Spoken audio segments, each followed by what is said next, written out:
MLC కవిత arrest విషయంలో మీరేం చెప్తారు? ఒకటి ఇప్పుడు ఈ రోజు మనం ఒక్క సందర్భం చూసుకుందామండి. నేను ఈ రోజే పేపర్లో చూసాను, అది కూడా ఆంధ్రజ్యోతి పేపర్లో చూసాను. రాహుల్ గాంధీ గారు ఈవెన్ ఇండియా కూటమి కూడా ఇది ఒక నియంతృత్వ చర్యలాగా, నిరంకుశ చర్యలాగా, అప్రజాస్వామికంగా కేజ్రీవాల్ గారిని అరెస్ట్ చేయడం అనేది అప్రజాస్వామికము, నిరంకుశ చర్య అలా అని బీజేపీ ప్రభుత్వాన్ని పెద్ద ఎత్తున ఈడీ కావచ్చు, సిబిఐ కావచ్చు బీజేపీకి పనిచేస్తున్నాయి, కేంద్ర ప్రభుత్వానికి పనిచేస్తున్నాయి అని చెప్పి ఎవరో కాదు, ఇదే కాంగ్రెస్ ప్రభుత్వం యొక్క రాహుల్ గాంధీ గారు అన్నారు.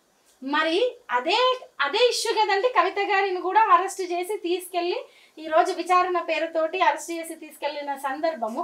అయితే రాష్ట్రంలో ఉన్న కాంగ్రెస్ పార్టీ ఏమో కవిత గారి అరెస్ట్ గురించి ఇలా మాట్లాడితే, మరి అదే సందర్భంలో ఉన్న కేజ్రీవాల్ గారి అరెస్ట్ గురించి మరి దేశంలో ఉన్న రాహుల్ గాంధీ గారు ఏం మాట్లాడుతున్నారు? కేజ్రీవాల్ గారిది తప్పైనప్పుడు, అంటే కేజ్రీవాల్ గారి విషయంలో ఈడీది సిబిఐది తప్పైనప్పుడు మరి కవిత గారి విషయంలో కూడా ఈడీది సిబిఐది తప్పవుతుంది కదా. మరి ఇక్కడ ఉన్నది కాంగ్రెస్ ప్రభుత్వం కాదా? అక్కడ ఉన్నది లేకుంటే మీ అధ్యక్షులు కాదా? అది ఒకటి కాంగ్రెస్ పార్టీ వాళ్ళు ఆలోచించాలి. రెండవది, ఈరోజు మనం నోటిఫికేషన్కి ఒక రోజు ముందు మోడీ గారు హైదరాబాద్కి వచ్చిన సందర్భంలో ఈవెన్ కవిత గారి కేసు సుప్రీంకోర్టులో ఉండంగా, సుప్రీంకోర్టులో ఆ కేసుకు సంబంధించి 19 తారీఖు వరకు ఆ కేసుకు సంబంధించింది ఉండంగా మళ్ళీ ఇంటికి రావడం, జస్ట్ విచారణ మాత్రమే అని చెప్పడము, ముందే టికెట్లు బుక్ చేసుకోవడము, అరెస్ట్ అనేది ఎటువంటి ఇన్ఫర్మేషన్ లేకుండా అరెస్ట్ చేయడం, అది 5 దాటిన తర్వాత మహిళను అరెస్ట్ చేసి తీసుకొని పోవడము అనేది ఇదంతా ఒక రాజకీయ కుట్ర. ఇదంతా ఎలక్షన్ ముందు, ఎంపీ ఎలక్షన్స్ ముందు, పార్లమెంట్ ఎలక్షన్స్ ముందు, లేదు అక్కడ ఢిల్లీలో కేజ్రీవాల్ గారిని నిర్బంధానికి గురి చేయడానికి కావచ్చు, ఇక్కడ కేసీఆర్ గారిని అంటే బలమైన రాష్ట్రీయ పార్టీ నాయకులను ఇబ్బంది పెట్టడానికి చేసే ఒక కుట్ర. ఖచ్చితంగా ఈడీ కావచ్చు, సిబిఐ లాంటి సంస్థలు కేంద్ర ప్రభుత్వం చేతుల్లో ఉన్నాయి. రాష్ట్రీయ పార్టీలను ఇబ్బంది పెట్టే విధంగా దేశంలో ఉన్న నేషనల్ పార్టీ బిహేవ్ చేస్తుంది అనేది ప్రతి ఒక్కరు గమనించారు. Okay, right. రీసెంట్గా అంటే ఇదే కేసుకి సంబంధించి జైలు నుంచి ఒక వ్యక్తి అంటే లెటర్ రాశారు. ఈ కేసుకి సంబంధించిన వ్యక్తిని జైల్లో వేశారు. సో ఎగ్జాక్ట్గా నాకు ఆయన పేరు గుర్తులేదు అన్నమాట.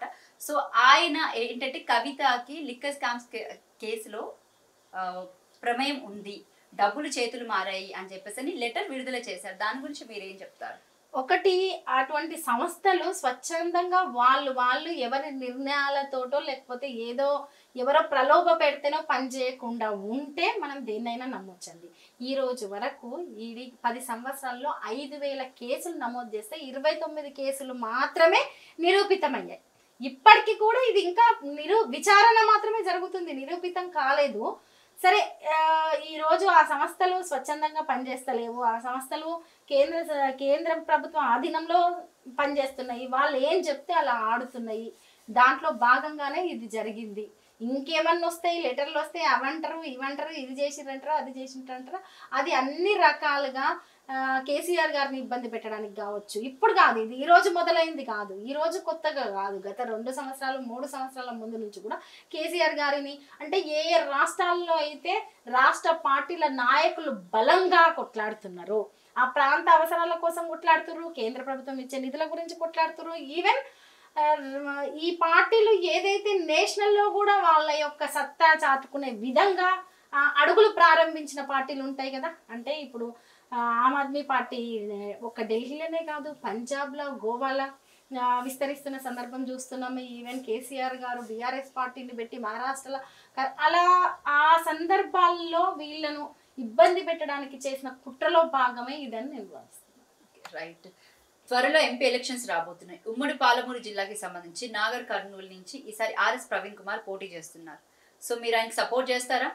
ఖచ్చితంగా అండి. ఆర్ఎస్ ప్రవీణ్ కుమార్ గారి గురించి కావచ్చు, ఆయన పనితీరు, ఏ రకంగా పనితీరు, ఆలోచన విధానం కావచ్చు, గత కొన్ని సంవత్సరాలుగా ఆయన సర్వీస్లో వర్క్ చేసిన విధానము, గురుకులాల ఏ రకంగా డెవలప్ చేయడానికి సహకరించిన విధానం కావచ్చు, ప్రతి ఒక్కటి గమనిస్తే ఆర్ఎస్ ప్రవీణ్ కుమార్ గారిని అనే నైతికత ఎవరికీ లేదు.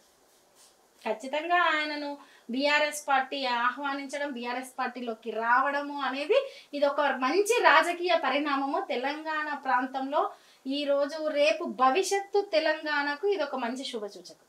రైట్, మీరు మరి ప్రచారానికి వెళ్తారా ఆయనకి? ఖచ్చితంగా వెళ్తానండి. మా area Nagar Kurnool parliament segment ఖచ్చితంగా ప్రచారంలో భాగమవుతాం. దగ్గరుండి ఖచ్చితంగా ఆర్ఎస్ ప్రవీణ్ కుమార్ గారు గెలుస్తారు. రైట్, మరి తదుపరి బీఆర్ఎస్ పార్టీలో మీ పాత్ర ఎలా ఉండబోతుంది?